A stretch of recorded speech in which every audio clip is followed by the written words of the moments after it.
24 ঘন্টার মধ্যে অপহরণ কাণ্ডের সাফল্য পেল মানিকচক থানার পুলিশ। অপহৃত ব্যক্তিকে উদ্ধার করতে সক্ষম হওয়ার সাথে ঘটনার সঙ্গে যুক্ত 6 অপহরণকারীকে গ্রেপ্তার করেছে পুলিশ।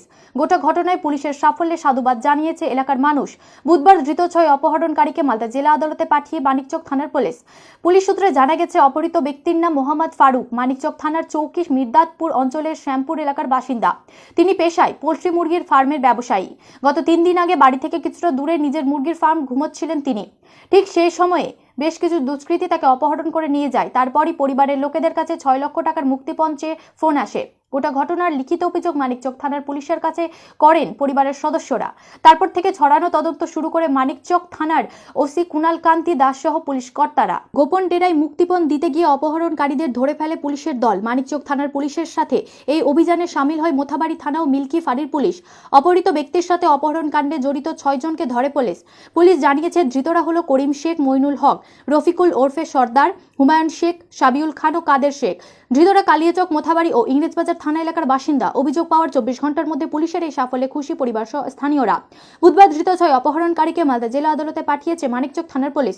সাথে অপহৃত ব্যক্তি মোহাম্মদ ফারুককে চিকিৎসার পর পরিবারের হাতে তুলে দিয়েছে পুলিশ। মানিকচক থেকে পরিতোষ সরকারের রিপোর্ট, ডিজিটাল বেঙ্গল টিভি। ঘটনাটা কি, ওরা মাঠে একটা পোল্ট্রি ফার্ম আছে ওদের, কার ফারুকের। তারপরে ওরা বাবা ঘুমায় পোল্ট্রি ফার্মে, আর ও ঘুমায় পোল্ট্রি ফার্মে। গত 15 বছর থেকে পোল্ট্রি ফার্ম আছে। হ্যাঁ, তো গত 3 দিন আগে ওকে দুষ্কৃতীরা এসে মানে পেচ্ছাপ করতে উঠেছিল। ওই পেচ্ছাপ করতে উঠে গিয়ে ওই দুষ্কৃতীরা ওকে ধরে নিয়ে যায় মারধর করে। তো প্রথমে তো বুঝতে পারেনি যে কি আছে না আছে, পরে থেকে জানতে পারা যায় যে ওরা কিডন্যাপার আছে। হ্যাঁ, ক্রিমিনাল আছে। তারপরে একটা ফোন আসে যে 6 লাখ টাকা রেডি করে রাখো। এটা দাবি দাবা ছিল ক্রিমিনাল। তো প্রথমে তো এখানে মানিকচক থানায় জিডি হয়েছে।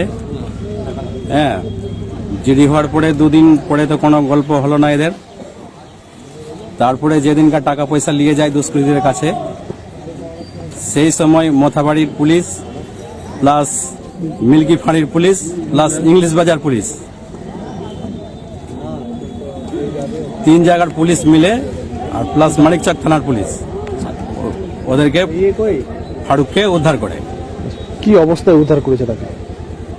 উদ্ধার তো করেছিল যে দুষ্কৃতীরা যখন টাকা পয়সা লোভ মানে নিয়ে যখন যায়, তখনই বলেছিল যে টাকা অমুক জায়গায় টাকা নিয়ে আসো, আমি একে ফারুককে ছেড়ে দিব।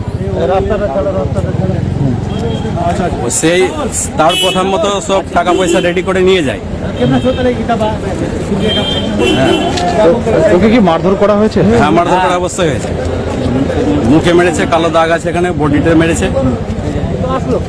শেষে কদিন পর উদ্ধার হলো? 3 দিন পরে উদ্ধার হলো। হ্যাঁ, কি চাইছেন? কজনকে গ্রেপ্তার করেছে শুনলেন?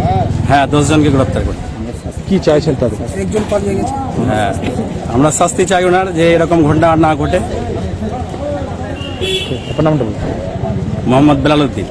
PKSWS একটি উন্নত মানের ডিফেন্স একাডেমি। এখানে এক্স আর্মি ট্রেনার দ্বারা ফিজিক্যাল করানো হয়। এর সঙ্গে বাংলা, ইংরেজি ও হিন্দি ভাষাতে পরীক্ষার প্রস্তুতি করানো হয়। যেমন আর্মি, এয়ারফোর্স, নেভি, এনডিএ আরও বিভিন্ন ধরনের সেনাবাহিনীতে ভর্তির জন্য যোগাযোগ করুন এই নম্বরে 7718521112। খুব অল্প খরচে আপনাদেরকে পরিষেবা দেওয়ার জন্য 24 ঘন্টা প্রস্তুত রয়েছে রয়্যাল মাল্টি স্পেশালিটি নার্সিং হোমের বিশেষ পরিষেবা। অত্যাধুনিক যন্ত্রের মাধ্যমে সমস্ত ধরনের রোগাক্রান্ত রোগীদের সৎ পরামর্শ ও সুচিকিৎসা দিয়ে রোগীদের সম্পূর্ণ সুস্থ করে তোলা আমাদের দায়িত্ব ও কর্তব্য। Royal nursing home diagnostic centre সর্বদাই আপনাদের সেবায় নিয়োজিত।